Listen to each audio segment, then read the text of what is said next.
Hello दोस्तों, आज हम पढ़ेंगे कक्षा 8 की प्रश्नावली 1.1। इससे पहले हमने प्रश्नावली 1.1 के 5 प्रश्न पढ़ लिए हैं। अब प्रश्न नंबर है 6। तो इसमें है 6/13 को -7/16 के व्युत्क्रम से गुणा कीजिए। तो हमें क्या करना होगा, 6/13 को हमें किससे गुणा करना होगा, -7/16 का व्युत्क्रम से। यानी देखो -7/16 का व्युत्क्रम क्या होता है,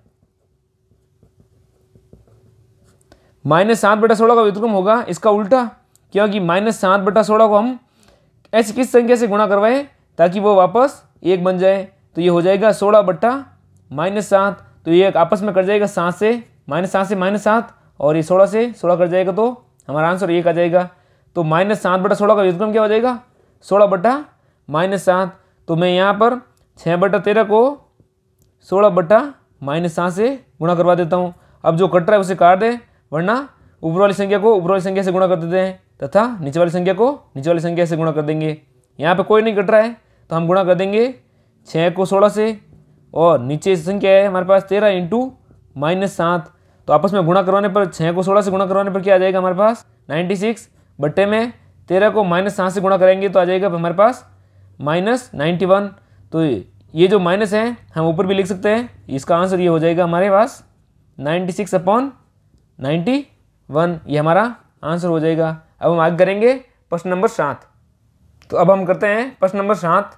इसमें दिया हुआ है, बताइए कौन से गुणधर्म या गुण की सहायता से आप 1/3 × 6 × 4/3 को 1/3 × 6 × 4/3 के रूप में अभिकलन करते हैं। तो देखो सबसे पहले हमारे पास यदि 3 संख्या है, मान लो A, B और C, तो हम क्या करेंगे, ये एक सहचार्य नियम से क्या हो जाएगा, ये सहचार्यता का नियम है। तो इसमें क्या हो जाएगा, A को पहले लिख देंगे हम और B और C से गुणा करवा देंगे। अब इसके बाद A और B को गुणा कर देंगे पहले, उसके बाद हम संख्या C से गुणा करवा देंगे। इस नियम को हम कहते हैं सहचार्यता का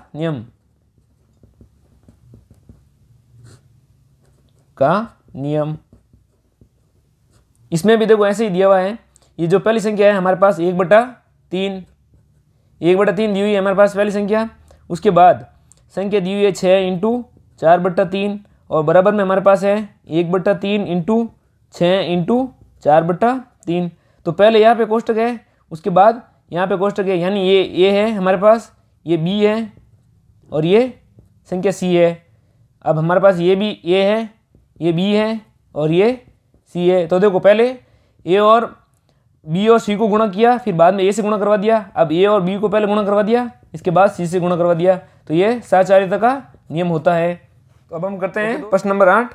इसमें क्या दिया हुआ है, क्या -1 सही 1/8 का गुणात्मक प्रतिलोम 8/9 है, ऐसा क्यों है, अगर है तो ऐसा क्यों है, अथवा अगर है नहीं है तो क्यों नहीं है। तो हमें पहले क्या करना होगा, ये जो हमारे पास मिश्र भिन्न दी हुई है -1 सही 1/8, इसको हम साधारण भिन्न में कन्वर्ट कर देंगे। ये मिश्र भिन्न होती है, ये होती है मिश्र भिन्न। इसे हम साधारण भिन्न में कन्वर्ट करेंगे तो क्या हो जाएगा, इस 8 को पहले 1 से गुणा करेंगे तो 8 × 1 8 हो जाएगा। फिर जो ये ऊपर वाली संख्या 1 है इससे हम जोड़ देंगे तो 8 + 1 हो जाएगा हमारे पास, और जो बट्टे में संख्या है उसको वापस बट्टे में लिख देंगे और ये माइनस पहले था आगे।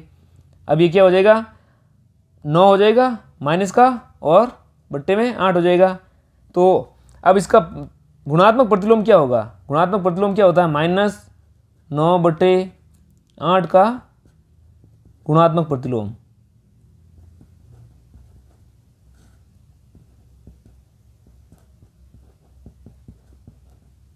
ऐसी संख्या जो इससे गुणा करने पर 1 आ जाए, यानी -9/8 को हम किस संख्या से गुणा करवाएंगे ताकि वह संख्या 1 बन जाए।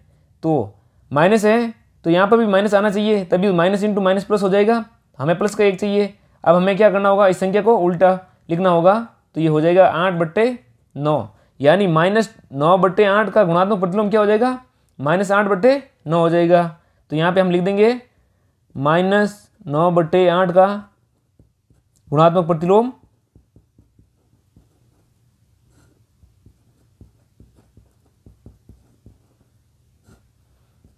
-8/9 है। तो यहाँ पे हम कह सकते हैं प्रश्न में दिया हुआ है 8/9 है, लेकिन ये -8/9 होना चाहिए। तो हम कह सकते हैं अतः 8/9 जो हमारे पास संख्या दी हुई है -1 से 1/8 का गुणात्मक प्रतिलोम नहीं है। गुणात्मक प्रतिलोम नहीं है। अब हम आगे करेंगे प्रश्न नंबर 9। अब हम आगे करते हैं प्रश्न नंबर 9। इसमें दिया हुआ है क्या 3 से 1/3 का गुणात्मक प्रतिलोम 0.3 है, यदि है तो क्यों है और नहीं है तो क्यों नहीं है, हमें ये बताना है। तो सबसे पहले हमारे पास ये दी हुई है मिश्र भिन्न 3 से 1/3, ये मिश्र भिन्न है। हम इसको साधारण भिन्न में पहले कन्वर्ट कर देंगे।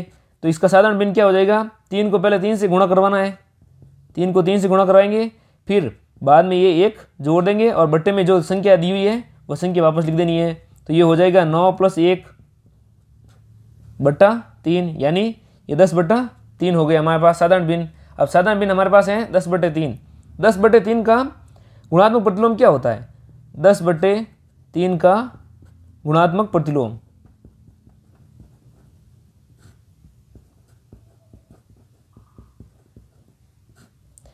10 को हम ऐसी किस संख्या से गुणा करवाएं ताकि हमारे पास इनका आंसर 1 आ जाए। तो देखो 10/3 है हमारे पास। अब इसको हम उल्टा लिख देते हैं, 3/10 लिख देते हैं, तो हमारे पास आंसर आ जाएगा 1, क्योंकि 10 से 10 कट जाएगा और 3 से 3 कट जाएगा, तो हमारे पास आंसर बचेगा 1। तो इससे हमें क्या प्राप्त होता है कि 3/10 है वह 10/3 का गुणात्मक प्रतिलोम है। तो ये हमारे पास प्रतिलोम आ जाएगा 10/3 का गुणात्मक प्रतिलोम हो जाएगा हमारे पास 3/10। लेकिन प्रश्न में क्या दिया हुआ है, पॉइंट के रूप में दिया हुआ है 0.3। तो हम क्या करेंगे, यहाँ पे भाग दे देंगे, 3 में 10 का भाग नहीं जाएगा तो पहले पॉइंट लग जाएगा और यहाँ पे 0 लिख देंगे हम। अब 10 का भाग कितनी बार जाएगा, 3 बार, तो ये आ जाएगा 30। तो हमारे पास ये जो उत्तर दिया हुआ है हमने 0.3, तो ये सही है। अतः 0.3 3 से 1/3 का गुणात्मक प्रतिलोम है, क्योंकि हमने निकाल दिया है गुणात्मक प्रतिलोम क्या होगा 10/3 का, 3/10 होगा। यदि हम 10 का भाग देंगे 3 में तो हमारे पास क्या उत्तर आएगा, 0.3 ही उत्तर आएगा। तो इसमें प्रश्न में भी यही दिया हुआ था कि 3 से 1/3 का गुणात्मक प्रतिलोम 0.3 है। तो अब हम करते हैं प्रश्न नंबर 10। प्रश्न नंबर 10 में क्या दिया हुआ है, पहला प्रश्न है ऐसी परिमेय संख्या जिसका कोई व्युत्क्रम नहीं है। देखो हमारे पास कोई भी जैसे परिमेय संख्या होती है, मान लो 2/3 है, तो इसका व्युत्क्रम क्या होता है 3/2, तो इसका आंसर आ जाएगा हमारे पास 1। तो इससे हमें ये प्राप्त होता है कि कोई भी जो संख्या होगी प्रमेय संख्या, यानी देखो प्रमेय संख्या कौन सी होती है जिसे हम P/Q के रूप में लिख सकते हैं। हमारे पास ये P/Q के रूप में है, इसका व्युत्क्रम क्या हो जाएगा 3/2 हो जाएगा। तो ऐसी हमें प्रमेय संख्या ढूंढनी है जिसका कोई व्युत्क्रम नहीं है। तो देखो यदि हम 0 को 0/1 लिख देते हैं तो भी 0 ही आएगा, लेकिन हम 0 को 1/0 नहीं लिख सकते हैं, क्योंकि इसका प्रतिलोम यही होगा, व्युत्क्रम यही होगा। तो हम इसको 0 को 1/0 नहीं लिख सकते, क्योंकि इसका आंसर अनंत होता है और ये अपरिभाषित होता है। तो हमारे पास वह संख्या कौन सी हो जाएगी, वह संख्या हो जाएगी 0 यानी 0, क्योंकि 0 को हम 1/0 नहीं लिख सकते, लेकिन 0/1 तो लिख सकते हैं, उसका आंसर 0 आ जाएगा। लेकिन बट्टे में कोई संख्या 0 नहीं होनी चाहिए। यदि बट्टे में 0 आता है तो वह अपरिभाषित होता है, इसलिए हम 0 का कोई व्युत्क्रम नहीं होता है। उसी प्रकार देखो आगे क्वेश्चन क्या है, सेकंड नंबर, परिमेय संख्या जो अपने व्युत्क्रम के समान है। देखो अब हमारे पास संख्या है मान लो 1, तो 1 को हम 1/1 लिख सकते हैं, तो इसका आंसर भी 1/1 ही आएगा। अब मैं इसको व्युत्क्रम में लिखूंगा तो कैसा हो जाएगा, इस 1 को मैं ऊपर लिख देता हूँ और इस 1 को नीचे लिख देता हूँ, तो भी इसका आंसर 1 ही आएगा।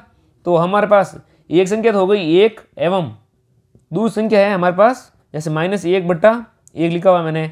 अब इसका व्युत्क्रम क्या हो जाएगा 1/-1 हो जाएगा, तो इसका भी आंसर -1 ही आएगा।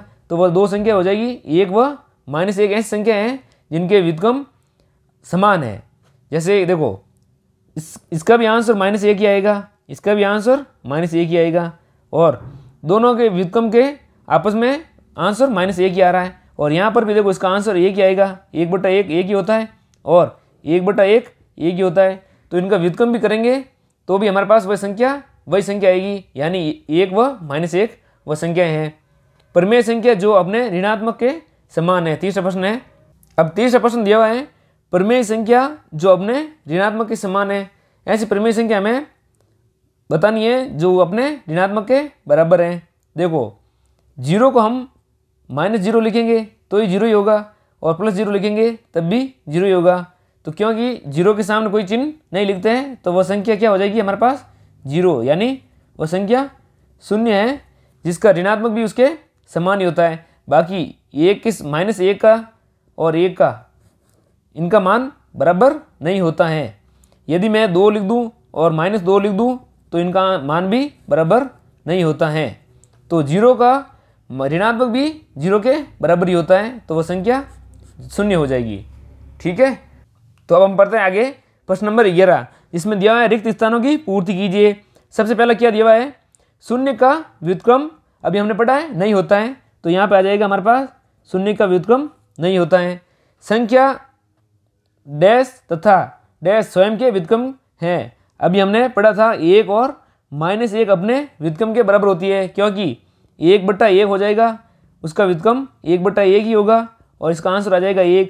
और -1/1 को हम 1/-1 लिखेंगे तो भी इसका आंसर -1 ही आएगा, क्योंकि ये इसका व्युत्क्रम होता है, इसका आंसर 1 आ जाएगा। लेकिन इसका मान -1 होता है और इसका मान भी -1 ही होता है। ठीक है, तो ये हो जाएगा संख्या 1 तथा -1 स्वयं के व्युत्क्रम है। -5 का व्युत्क्रम क्या होगा, -5 को हम किस संख्या से गुणा कराएंगे ताकि वह संख्या 1 हो जाए, तो वह कौन सी संख्या हो जाएगी हमारे पास 1/-5, -5 को -5 से काटेंगे तो 1 आ जाएगा, तो -5 का व्युत्क्रम क्या हो जाएगा 1/-5। उसी प्रकार यहाँ पे दिया हुआ है चौथा क्वेश्चन, 1/x का व्युत्क्रम क्या है। देखो यहाँ पे x का मान 0 नहीं है, यानी यदि अगर 0 हो जाता तो वो संख्या अनंत हो जाती या अपरिभाषित हो जाती। तो x का व्युत्क्रम क्या हो जाएगा 1/x का, हम x से गुणा करेंगे तो इसका आंसर 1 आ जाएगा, तो 1/x का व्युत्क्रम क्या हो जाएगा x होगा। अब देखो यहाँ पे दिया है 2 परिमेय संख्याओं का गुणनफल हमेशा एक परिमेय संख्या होता है। कैसे, अभी हम देखते हैं। 2 परिमेय संख्याओं को ले लेते हैं हम, 2/3, तो 2/3 तथा देखो 2 परिमेय संख्या ले लेते हैं हम 2/3 तथा 4/5, ये दोनों परिमेय संख्या हैं, क्योंकि p/q के रूप में है दोनों, तो इनका आंसर क्या आ जाएगा, इनको गुणा करवाने पर कट रहा है जो काट दो, और नहीं कट रहा है तो हम आपस में गुणा करवा देते हैं। यहाँ पे कोई संख्या नहीं कट रही है, तो ये 2 × 4 हो जाएगा और 3 × 15 हो जाएगा। इसका आंसर हमारे पास आ जाएगा 2 × 4 8 और 3 × 5 15। तो देखो ये भी एक परिमेय संख्या के रूप में यही है, तो हमेशा 2 परिमेय संख्याओं का गुणनफल हमेशा एक परिमेय संख्या ही होगा। किसी धनात्मक परिमेय संख्या का व्युत्क्रम, धनात्मक परिमेय संख्या का व्युत्क्रम क्या होगा, देखो मान लो जैसे संख्या है 3/2, ये धनात्मक परिमेय संख्या है क्योंकि आगे माइनस का चिन्ह नहीं है, तो इसका व्युत्क्रम क्या होगा 2/3 ही होगा, क्योंकि हम इससे गुणा करवाने पर हमारे पास आंसर आना चाहिए 1, 2 से 2 कट जाएगा और 3 से 3 कट जाएगा। किसी धनात्मक परिमेय संख्या का व्युत्क्रम हमेशा धनात्मक ही होता है, तो यहाँ हो जाएगा हमारे पास धनात्मक, तो इसका आंसर आ जाएगा हमारे पास धनात्मक। ये प्रश्नावली 1.1 यही कंप्लीट होती है। ओके दोस्तों, और यदि कोई आपको डाउट हो तो कमेंट कीजिए।